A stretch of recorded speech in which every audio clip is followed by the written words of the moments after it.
palakpakan naman. Barangay Kapitana, at syempre sa mga barangay council at sa mga organizers. So children, panatindihin nyo ang passion at yung inyong interest sa mga sports. Isa yan sa regret ko o pinanghinayaan ako. Kasi nung bata ako, mahilig ako sa sports, pero hindi ko tinuloy.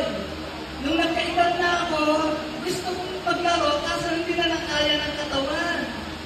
So marami kayong opportunity dahil bata pa lang kayo ngayon at umunlad at sumikat at minsan nagiging paraan niya para magkaroon ng financial gains.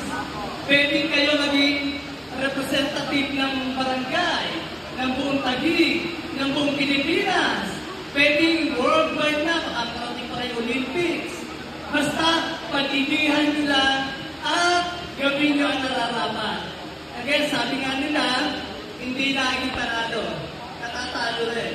At marami tayong natututunan sa pagkatalo. So good luck everyone and congratulations everyone. Thank you so much.